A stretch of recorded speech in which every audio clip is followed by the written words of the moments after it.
Hey guys, Streaming Rancor Veteran here. This is going to be an update on this Dell XPS Special Edition tower that I got a while ago. I've had this for a while. I've experimented with it. I've done some different things with it. I've upgraded some of my stuff that I have. Like, originally it came with a regular 2TB drive. I don't know if I can get this out so you can see. Oh no, not really. But in there now, that drive is a 2TB solid state hybrid drive. That's the only thing I've actually changed in the computer so far. You can still see I have the GTX 1080 in there, and an M.2, and an i7 8700 in it. I've come to find that with these computers, because there's the front,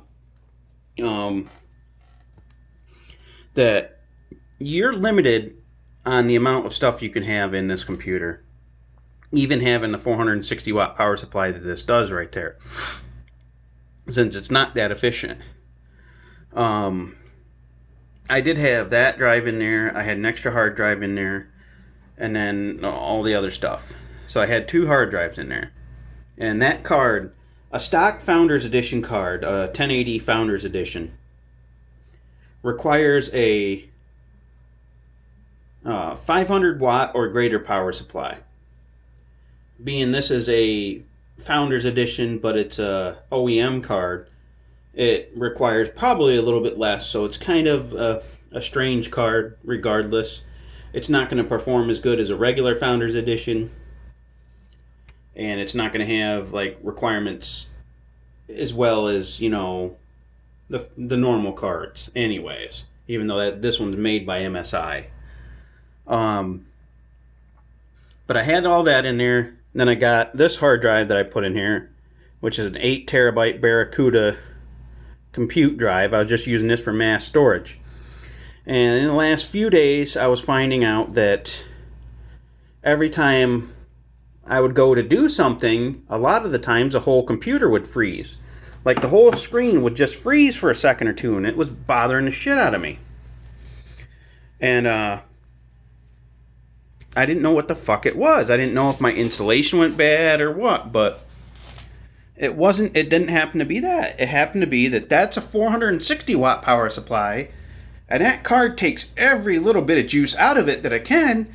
And if you have an extra hard drive in there, which is another thing they don't tell you, if it's a beefy drive like that that can require some decent power, then you're just kind of shit out of luck, and you're basically putting your computer under way too much stress than it should be. So that was my issue with that. I still don't recommend, hang on a second. I still don't recommend this computer really to anybody that wants a gaming computer, period. I really don't.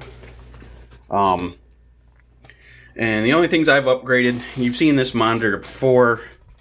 It is a 144 hertz monitor. It's an awesome monitor.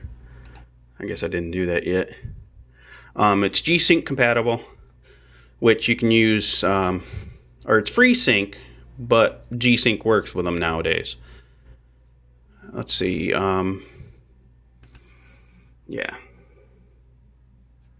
As you can see, 144 hertz there, but it's a little weird, this monitor. You can go below 120, but it doesn't like 60 hertz for some fucking weird reason. I don't know why. This is a 1080 monitor, 27 inch. I got that recently. Got this keyboard, Corsair K5500. This was just stuff that I wanted to upgrade for now until I actually end up getting rebuilt my whole computer. But definitely, like I was saying, I would not suggest to anybody about buying this if it's still out there in the market without actually being able to open up and make sure that it comes with the improved heatsink that this one was supposed to come with. Because the one that I have, it came with a stupid stock Intel one, and it wasn't supposed to, which really pissed me off because it's super inefficient for this computer. I hear it ramping up all the time, and so does that stock Founders Edition OEM card too. They're both not very good cooling solutions at all. Alright guys, this has been my update on the Dell XPS Special Edition tower. If you have any questions, definitely let me know down below. Have a good one.